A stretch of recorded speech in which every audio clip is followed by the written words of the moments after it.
You know what blows my mind? The greatest swordsman in Japanese history started his career at age 13, and what he learned about mastering fear and ego might be exactly what we need in today's world of constant distraction and social media anxiety. That's fascinating, especially considering Miyamoto Musashi won over 60 duels without a single defeat. The statistical probability of that kind of record is almost impossible. Well, what's really interesting is how his early life shaped him. Here was this fatherless boy who had to kill someone at 13, not out of hatred, but pure survival. You know what he said? The blade came before bread. That phrase just captures the raw desperation of medieval Japan. And this was during the early Edo period, right? When Japan was transitioning from constant warfare to a more structured society. The timing of his story is pretty significant. Exactly. And that's what makes his evolution so remarkable. Through all those life-or-death duels, he eventually figured out something that modern neuroscience is just now confirming, that our biggest battles are actually with our own minds. So what do you think was the turning point in his journey from warrior to philosopher? Well, in the Book of Five Rings, he talks about this moment when he realized that the sharpest sword is silence.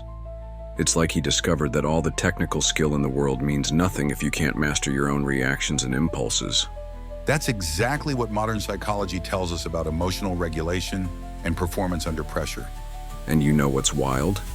His teachings about adaptation, being like water, align perfectly with recent studies on resilience. Research shows that adaptable people are 46% more likely to succeed in high-stress situations. The way he frames it through martial arts really brings it home, though. Like when he says water shapes the stone, it's such a powerful metaphor for persistent, patient action. Speaking of persistence, let's talk about how he views discipline in our modern context. When he says the sword has become choice and discipline, he's essentially describing what psychologists call decision fatigue. We make about 35,000 decisions every day.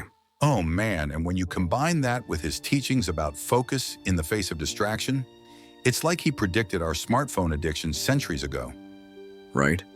Studies show we check our phones about 96 times a day. That's exactly the kind of battle Musashi would say we need to fight. Not with others, but with our own impulses. You know what really stands out to me? His approach to competition.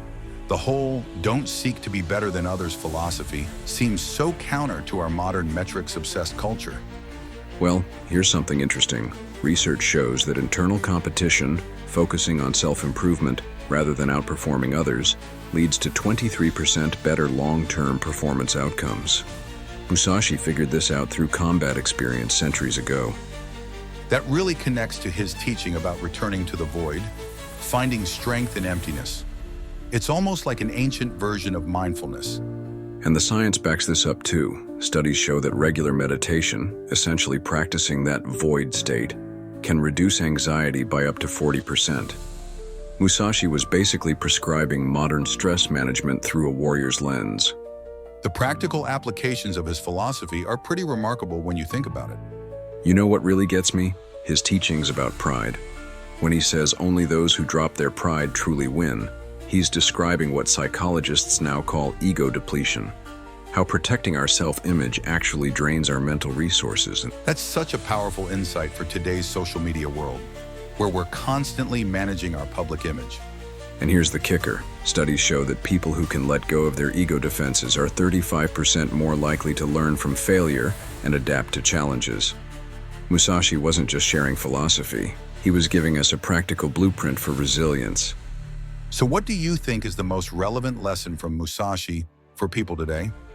Well, I'd say it's his understanding that true strength isn't about dominating others or even the world around us. It's about mastering ourselves.